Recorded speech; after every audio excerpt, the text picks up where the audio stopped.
How often do you find yourself saying that you feel fine, okay, or great, when really you feel sad, depressed, or hurt? A video went up recently by the YouTuber PewDiePie where he said that in the past what he'd do is do a video, pretend he's having loads of fun, and as soon as the camera went off, he felt upset. He felt, why do I need to pretend that I'm happy all the time? In this video, what I'm going to do is look at why you feel the need to always say you're happy, what effect that's having on your life, and look at ways in which we can start to understand the sadness so we can act on it and be legitimately happy.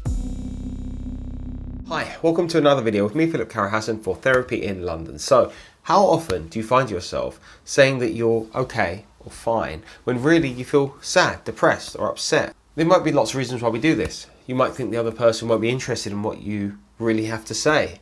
This perpetual feeling of having to be happy all the time is cultivated and reinforced by our society. But in fact, if we were happy all the time, we'd be exhausted. And if we never felt sadness, how do we know what happiness felt like? It would just feel normal. So how do we understand that sadness? How do we stay in the sadness so we can learn from it? This is easier said than done because we're so used to distracting ourselves from those hard to understand and hard to feel emotions that it's second nature for us just to turn the TV on when we feel a bit upset. So the next step, let's look at those more negative emotions.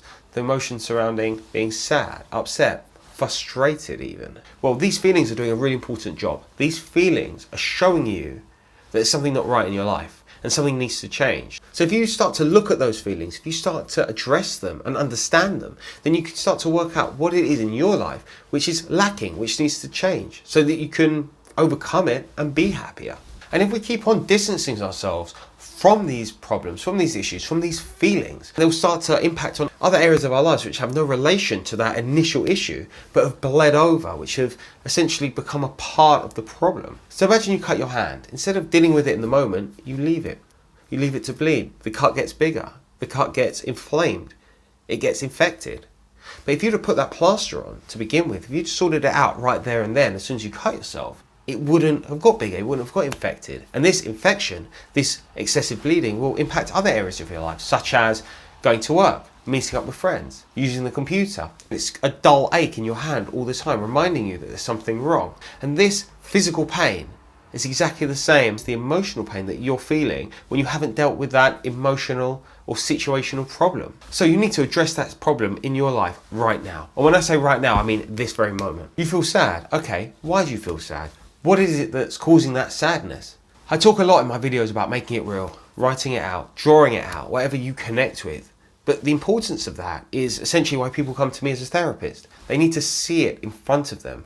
Rather than it going round and round in your head, you need to see it. You need to experience it as apart from you, rather than just living within you. And by doing that, what you're starting to do is gain perspective over it. It's just a situation in life which you need to address, which you need to solve, which is solvable.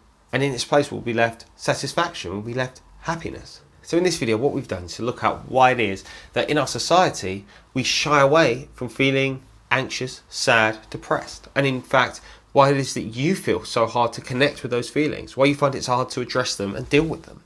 If you've got any questions, please do leave them in the comment section down below. I hope you've enjoyed this video and I hope it's taught you that if you start to address the problems in your life, you can be legitimately happy rather than just pretending for other people's sakes and indeed your own sake. I'll see you next week. Take care. Bye bye.